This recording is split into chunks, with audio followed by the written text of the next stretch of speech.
Assalamualaikum warahmatullahi wabarakatuh. Jumpa kembali dengan Banyuwangi Official. Selamat sore semuanya teman-teman ya. Jadi sore hari ini kita mau nonton lagi videonya Opung Barbelak.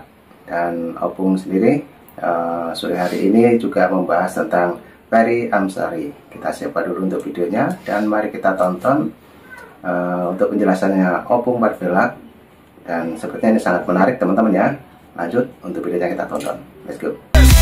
Bersama Prabowo, lawan hoax untuk Indonesia tercinta. NKRI, harga mati.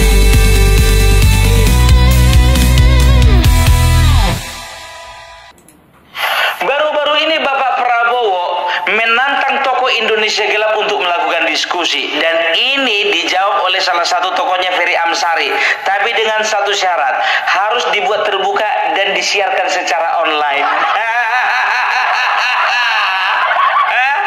Kenapa? Takut diculik? Tenang aja bro, udah lewat masanya. Udah nggak gitu lagi permainan. Kenapa kau? Takut setelah diskusi kau hilang?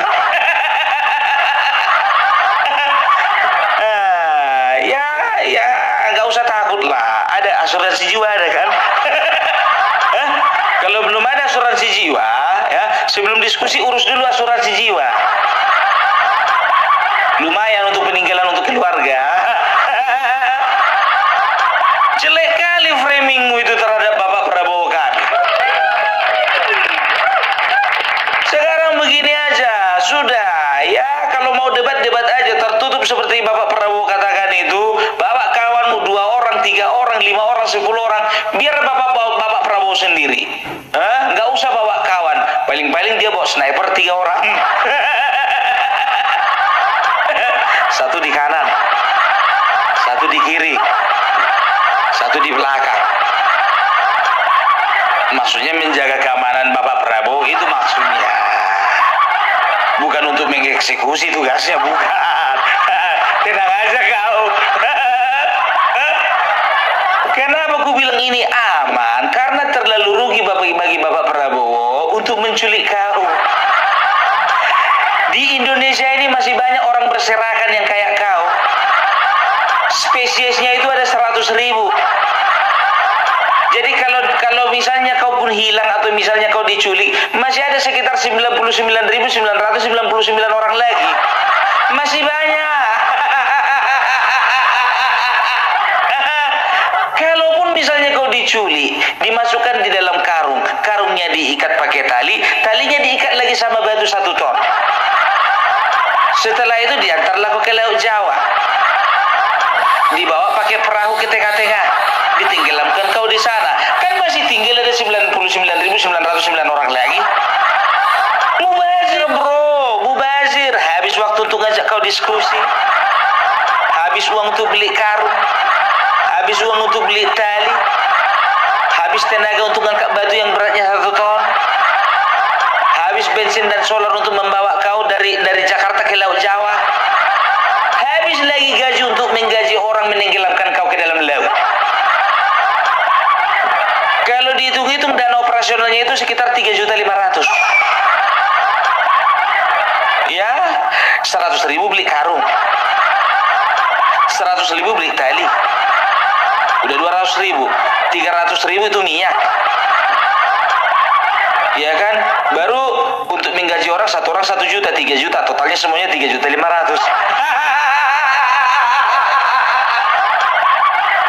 Rugi. Ya, jadi udah tenang aja lah. Bapak Prabowo kami itu nggak seperti yang kau pikirkan. Terlalu jahat framing orang ini, ya kan? Atau kenapa? Kau ingin disiarkan live supaya ditonton banyak orang dan kau dapatan panggung? Iya. Amsari. Udahlah, nggak perlu dengan cara-cara seperti itu, ya kan? Tapi ya kalau memang seperti itu keinginanmu, kurasa juga Bapak Prabowo bakal menyanggupi. Ya karena kita akan lihat bagaimana bodohnya kau nanti. Ya, jadi kita iklan dulu ya. Jadi ada pengumuman. Jadi Opung Barbelak ingin mengucapkan kepada kalian semuanya yang sudah berkontribusi kontribusi untuk keberangkatan Opung Parabellak ke Solo. Terima kasih banyak ya untuk kontribusinya. Dan kalau masih ingin berkontribusi untuk Opung Parabellak berangkat ke Solo ya, di sebelah kanan ada rekening Opung Parabellak, di sebelah kiri ya itu ada nomor WA Opung Parabellak. Jadi tulis di kolom komentar. Bagi kalian yang nggak pernah dikomentari balik sama Opung Parabellak, tulis ya, maka aku akan merasa berdosa dan aku akan komentari balik. Nah, oke teman-teman, itulah tadi sekelumit penjelasan tentang Ferry Amsari teman-teman. Tapi untuk kali ini Opung juga mengumumkan siapa saja yang berangkat ke Solo, dan nanti kita dengarkan bersama-sama, termasuk saya sendiri teman-teman ya. Terima kasih semuanya yang sudah mendukung Banyuwangi Official, dan mungkin yang juga mau kontribusi tentang keberangkatan saya juga ke Solo, ke rumahnya Pak Jokowi. Di bawah sini juga ada nomor rekening saya, juga ada nomor WA saya. Oke teman-teman ya, kita lanjut itu keterangannya Opung mengenai perjalanan kita nanti ke kota Solo. Lanjut. Tapi sejauh ini enggak, bahkan Opung Parabellak itu beberapa kali kalau ada waktu itu menelepon beberapa teman-teman yang sudah mau-WA Opung Parabellak gitu ya. Jadi buat teman-teman ya yang ada di Solo, di Jogja dan juga di Jakarta, siap-siap ya, kita bersama teman-teman kreator lainnya, kita akan roadshow 2 hari di Solo, 2 hari di Jogja, dan 2 hari di Jakarta. Dan kita akan ketemu dengan Bapak Jokowi. Hari pertama ya kita akan makan malam bersama Bapak Joko Widodo beserta teman-teman dari barisan Sudarsono Jokowi Lover. Dan hari yang kedua ya kita mendapat kehormatan untuk berjumpa dengan Bapak Joko Widodo di rumah Bapak Joko Widodo di kota Solo. Nah di sana ya kita akan sampaikan kepada Bapak Joko Widodo, Bapak tidak berjalan sendirian, Pak, masih banyak orang yang simpati dan masih banyak orang yang cinta kepada Bapak Joko Widodo. Dan kalau rencana Bapak memang mau bikin partai, Pak, cepatlah, jangan dilambat-lambatkan. Kalau Bapak mau bikin KTA, Pak, sama saya ada list namanya. Silakan Pak, dimasukkan ke dalam daftarnya supaya ini menjadi anggota pertama dari partai yang Bapak bentuk.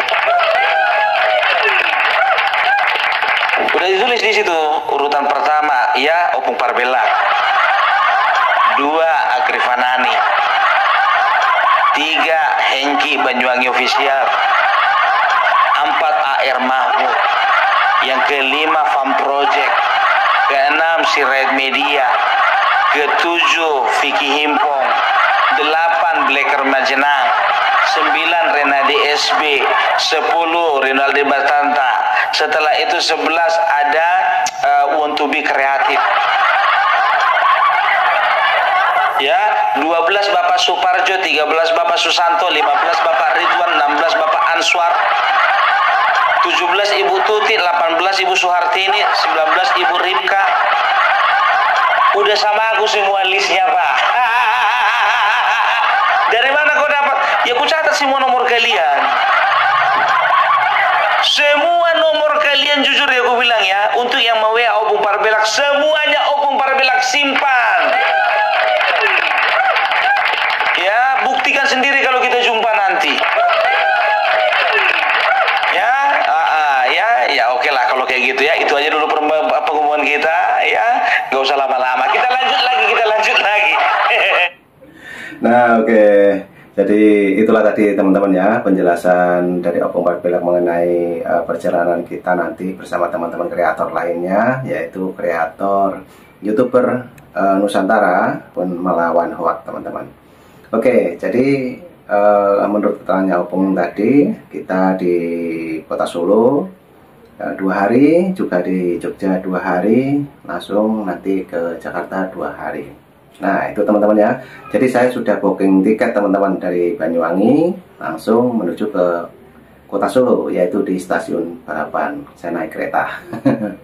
Oke, kita tunggu nanti informasinya lebih lanjut dan perjalanan saya. Ingat teman-teman ya, perjalanan saya selalu saya up di channel ini teman-teman. Oke, lanjut untuk keterangannya Opung. Kita play lagi, let's go.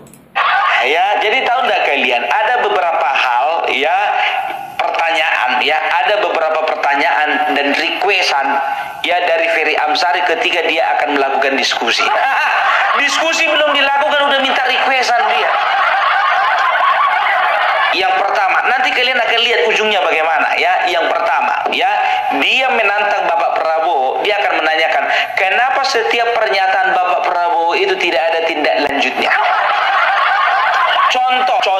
Contohnya ya, dengarkan ini Ferry Amsari. Bapak Prabowo kemarin berjanji untuk melakukan makan bergizi gratis. Dilakukan nggak? Dilakukan. Bapak Prabowo berjanji bahwasanya beliau ya akan mensejahterakan prajurit. Dilakukan nggak? Dilakukan. Yang paling nyata, beliau mengatakan bahwasanya dia akan melakukan tindakan tegas terhadap korupsi, ya. Dilakukan nggak? Dilakukan.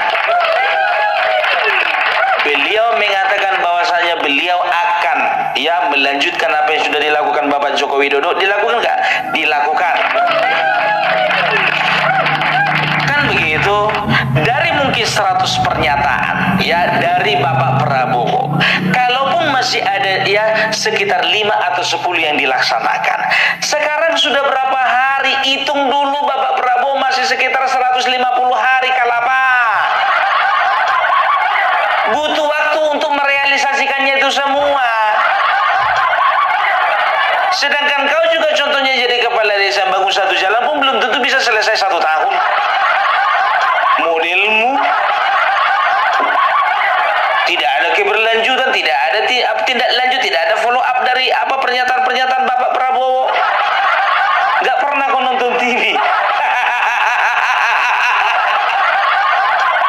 Otak tuh dibersihkan otak.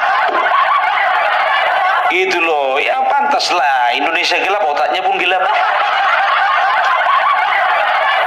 Ya kan, jangan kau hitung-hitung prestasi orang. Udah apa rupanya prestasimu atas bangsa ini? Nggak usah kau pertanyakan apa yang sudah dilakukan Bapak Prabowo terhadap bangsa ini. Biar tahu kau, jauh sebelum Bapak dan Mamamu merencanakan pembuatanmu, sebelum melakukan proses reproduksi, itu Bapak Prabowo sudah berjuang untuk bangsa ini. Bapak Prabowo sudah pegang senapan, Bapak Prabowo sudah mengorbankan darah, air mata, dan bahkan nyawanya. Nah, Bapak sama Mamamu masih melakukan proses perencanaan reproduksi. Kau belum apa-apa, bro. Kau itu masih anak kemarin sore. Terus apa rupanya yang sudah kau tahu rupanya? Yang sudah dilakukan Bapak Prabowo terhadap bangsa ini? Kayak udah banyak aja kau lakukan, sebiji pun gak ada. Aku kesal kali ngeliat kawan ini. Begitu ditanya wartawan kemarin, kenapa bilangnya menurut penilaian Bang Ferry Amsari, apa hal positif yang sudah dilakukan Bapak Prabowo selama 150 hari ini? Enggak ada katanya. Muncung mic.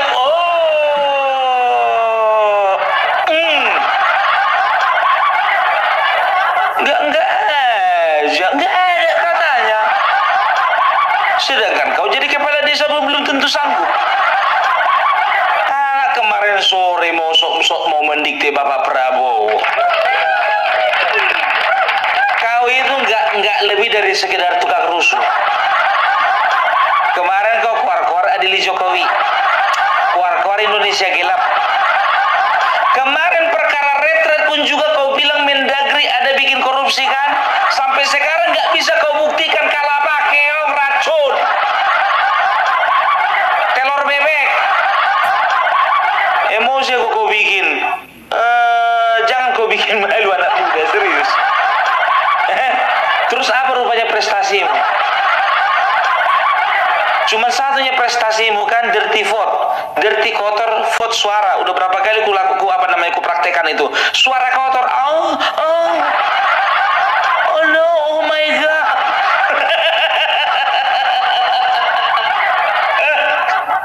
Jadi jelek kali aku jadinya dilihat penontonku ini. Makanya aku bilang, dirty vote apa sih? Dirty vote itu bukan itu artinya opung. Dirty vote itu artinya pemilihan kotor. Ya aku kan nggak pintar bahasa Inggris. Dirty kotor vote suara. Ya itulah aku artikan, suara kotor. Itu dia. Jadi udahlah ya. Setelah itu apa lagi? Yang kedua, Yang kedua, dia mengaku akan bertanya bahwasanya ya Prabowo, ya dia akan bertanya kepada Bapak Prabowo, kenapa Bapak Prabowo menyusun undang-undang secara serampangan? Undang-undang yang mana? Kau kan ahli tata negara kan? Undang-undang yang mana? Kalau berbicara tentang undang-undang TNI, ya, itu yang membahas itu adalah DPR, bukan Bapak Prabowo. Kenapa? Pasal berapa? Pasal 3, pasal 47, atau pasal 53? Yang mana satu? Serampangannya di mana? Kenapa? Nggak kebagian? Gak usah dibahas lagi masalah undang-undang TNI itu, ya kan? Itu udah final, sudah fix, nggak ada perlu dibahas lagi, ya. Setelah itu yang ketiga, ya, dia mengatakan apa, ya? Yang ketiga, ya, Ferry Amsari itu menantang Bapak Prabowo, ya. Ketika nanti berdiskusi, Bapak Prabowo diminta untuk tahan emosi, tidak pukul-pukul meja. Salah waktu kau, salah waktu. Momennya salah. Kalau 2014, 2019 kau bilang begitu, betul. Ini 2024. Mulai dari kemarin Bapak Prabowo kampanye Pilpres sampai sekarang nggak pernah sekalipun pukul-pukul meja. Kau hidup di zaman apa sih? Kau lihat dulu kalender di rumahmu dulu, periksa dulu di kalender rumahmu itu. Sekarang ini tahun 2025 atau tahun 2015? Enggak aja, ya. Jadi seolah-olah dia ini memframing, ya, bahwasanya Bapak Prabowo itu adalah tipikal orang yang masih emosional. Kemarin 2014, 2019, ya, kenapa Bapak Prabowo terkesan emosional? Karena di belakang-belakangnya Bapak Prabowo itu, ya, ada tukang pukul, ada tukang sweeping, ada tukang ngajak perang agama, ada tukang ngajak perang sesama. Banyak kali provokatornya. Itu kemarin 2014, 2019. Bisa dikatakan Bapak Prabowo salah circle. Tapi 2024 tunjukkan sama aku Bapak Prabowo menunjukkan emosinya pukul-pukul meja. Tunjukkan. Kalau pukul meja, ya ada beberapa konteks bercanda, konteks terlalu girang, konteks terlalu marah oleh karena penyelewengan. Kan begitu, takut kali kau dipukul. Udah, Bapak Prabowo itu walaupun prajurit tapi dia tahu batasan. Nggak kayak kau belum jadi apa-apa gak tahu batasan. Sok paling berjasa. Semua tindakanmu, kau itu cuma jago di talk show doang. Dengan embel-embel pakar tata negara. Kalau bicara pakar pun juga Refli Harun dibilang pakar. Kualitasnya mana? Setelah itu Said itu juga dibilang pakar. Kualitasnya mana? Rocky Gerung juga dibilang pakar. Kualitasnya mana? Banyak bersalahan kan dari pernyataan-pernyataan orang itu. Banyak hal-hal yang bahkan menunjukkan kualitas orang itu sebetulnya tidak sesuai dengan ekspektasi sebagian besar masyarakat di Indonesia. Faisal Assegaf ngomongin masalah IKN, kumur-kumur mulutnya. Nggak tahu dia berapa anggaran ke sana, berapa jumlah investor, berapa besaran dana yang sudah dikeluarkan pemerintah, berapa persentase untuk gelombang pertama, persentase gelombang kedua, persentase gelombang ketiga. Tahu nggak? Ngerti nggak dia? Makanya aku bilang pakar itu TV yang begitu, kalau kenyataannya enggak itu. Dan satu, kau juga dibilang pakar karena kau sudah bikin film Dirty Food. Udah tahu tujuan kalian itu kan cuma cari panggung doang, itu aja. Dan beruntungnya kalian televisi meresponinya. Itu, dan lucu tahu gak kalian yang keempat? Yang keempat dia men-challenge. Apakah berani Bapak Prabowo memecat Dasko, Luhut bin Sarpanjaitan dan Teddy? Dari sini saja sebetulnya kau sudah menunjukkan bahwasanya bahwasanya enggak ada niatanmu untuk menjawab tantangannya Bapak Prabowo. Coba bayangkan, permintaan dia memecat, katanya Bapak Prabowo disuruh pecat Pak Luhut, disuruh pecat Dasko, disuruh pecat Letkol Teddy. Artinya apa? Dia hanya ingin mencari alasan. Ya, jadi contohnya begini, nggak mau contohnya Bapak Prabowo, iya kan? Nanti diajak diskusi karena dilihat nggak masuk akal semua permintaan kawan ini. Nanti di framingnya lah kan, bahwasanya pemerintah dalam hal ini Bapak Prabowo tidak berani menerima tantangan kami karena Bapak Prabowo tidak menyanggupi setiap persyaratan yang kami berikan. Syaratmu pun aneh, minta orang memecat Bapak Luhut Binsar Panjaitan. Siapa kau? Siapa kau? Udah Bapak Luhut Binsar Panjaitan itu bisa dikatakan kalau kau dibandingkan Bapak Luhut Binsar Panjaitan, jujur aja lo aku bilang ya, separuh napasmu itu belum ada tandingannya dengan apa yang dilakukan Bapak Luhut Panjaitan. Di kemaritiman dia oke. Menyelamatkan bangsa ini bekerja sama dengan Bapak Prabowo, Bapak Joko Widodo melewati masa-masa Covid oke. Ya, bicara tentang pembangunan ya di daerah-daerah tertinggal oke. Bicara tentang pemajuan perekonomian juga oke. Kau apa? Kau apa? Sedangkan masa Indomie aja kau masih lihat tutorial. Semua aksimu itu nggak ada yang nggak ada yang mendapat respon positif. Aksi-aksi ngawurnya aksimu itu nggak berbobot aksinya ini. Adili Jokowi Indonesia gelap. Setelah itu mengatakan bahwasanya Menteri Dalam Negeri melakukan korupsi retret.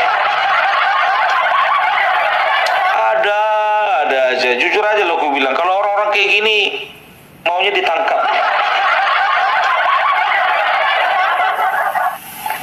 Jadi Bapak Prabowo ingin tahu, beliau itu kepengen tahu ya, apa sih dasarnya kalian bilang itu Indonesia gelap ya, apa sih yang mendasari ya tagar kabur aja dulu ya. Jadi Bapak Prabowo yakin aku ya, kalian itu nggak akan berdebat sama Bapak Prabowo, nggak bisa, kalian itu diceramai.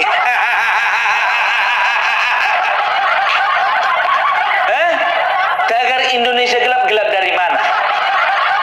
Justru pengungkapan korupsi itu, disitulah yang membuka tabir sehingga Indonesia ini makin terang. Kabur aja dulu ya, mahasiswa ataupun juga di generasi muda ya tertantang untuk bekerja di sana ya, di luar negeri sana. Mau kemana? Ke Kamboja. Ke Kamboja. Pergilah. Ya, tapi ingat, begitu kalian sampai nanti di sana, jangan kalian bikin video, teman-teman pemerintah, kami sekarang ada di Kamboja, tolong kami dulu, kami sedang disiksa, kami nggak bisa kemana-mana, kami tertipu, katanya kami dijanjikan kerja, ternyata kami dipekerjakan di di bandar judi. Mau gitu. Makanya aku bilang, sedangkan ada pekerja-pekerja legal pun juga tetap ada masalah di luar. Yang ilegal pun juga ada masalah di luar. Kan begitu. Tapi kalau misalnya kalian punya kemampuan, kalian punya skill, kalian punya sesuatu yang untuk dijual di negara lain contohnya, oke, go ahead, nggak masalah. Ini bahasa Inggris saja masih belepotan. Ini yang mau mau bilang kabur aja dulu. Sebelum kabur aja dulu kalian contohnya kursus bahasa Inggris dulu kalian. Selama bahasa Inggris kalian tidak lebih sempurna daripada Firdaus Oibowo, jangan pernah kalian bermimpi untuk pergi ke luar negeri. Harus bisa dulu kalian latih lidah kalian itu mengatakan immediately. Ya, tapi selama kalian masih mengatakan immediately, jangan coba-coba ke luar negeri kalian. Apalagi sok-sokan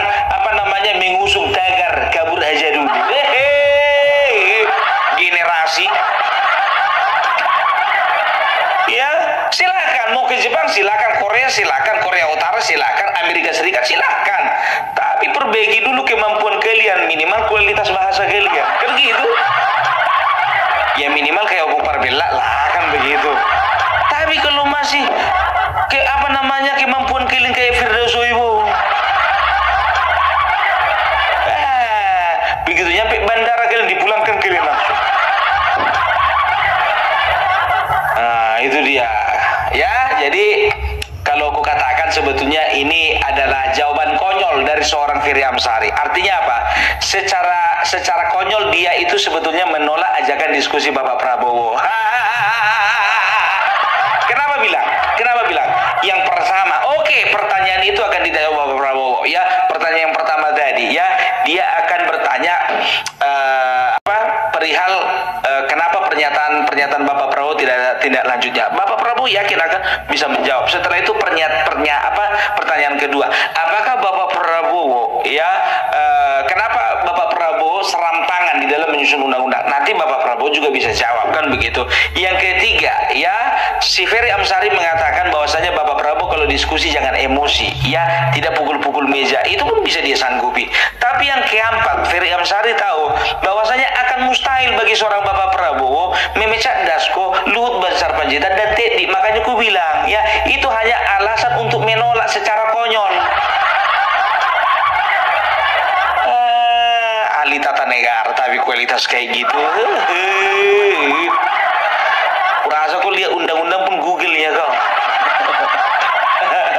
Searching dulu kau di Google ya kan. Itu dia. Ya, oke lah dulu kalau kayak gitu. Ya, aku tidak berniat untuk merendahkan siapapun. Tapi satu hal, ketika pemimpinku diserang, ya pada saat yang bersamaan pemimpinku sedang melakukan yang terbaik untuk bangsanya. Di situ Opung Parbela bersama dengan teman-teman lainnya berdiri, berjuang bersama-sama merapatkan barisan untuk menantang dan melawan hoax yang disebarkan orang-orang. Ya, dan ingat itu, ya, jangan sampai lupa teman-teman, ya, dukung terus Opung Parbela, ya, untuk keberangkatannya ke Solo. Hari sudah semakin dekat, tanggal 20 dipastikan kita akan berada di Solo. Oke? Salam Parbela, salam NKRI harga mati. Nah, oke teman-teman, itulah tadi penjelasannya Opung Parbela, sangat detail sekali teman-teman ya, ambil hikmahnya. Jadi itulah tadi sedikit mengenai tentang Ferry Amsari. Oke, juga saya sambung lagi tentang keberangkatan saya ke Solo. Nanti tanggal 19 pagi saya sudah harus berangkat dari Banyuwangi langsung menuju ke kota Solo teman-teman. Dan nanti kita di sana bertemu sama Opung Parbela, juga teman-teman yang lain seperti Bang Agri, dan Vicky Imbong, juga kreator-kreator yang lain sudah menunggu di sana. Yang mau kontribusi untuk perjalanan saya, silakan. Di bawah sini juga ada rekening saya, juga ada nomor WA saya. Oke teman-teman ya, sehat selalu, ambil hikmahnya. Assalamualaikum warahmatullahi wabarakatuh. Sampai jumpa. Thank you.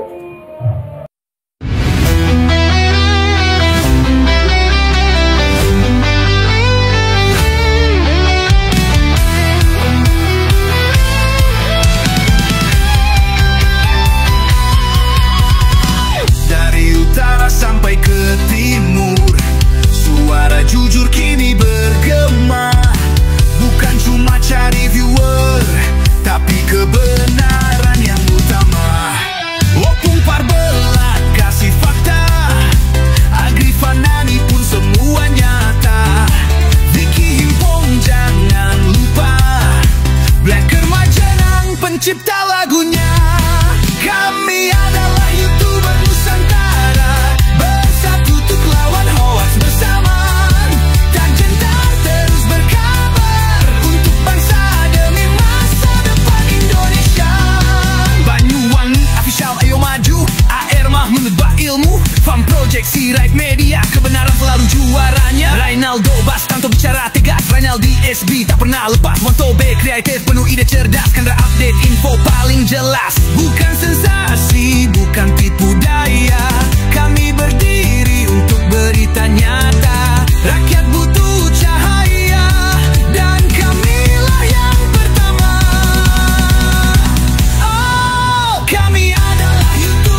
cinta Indonesia.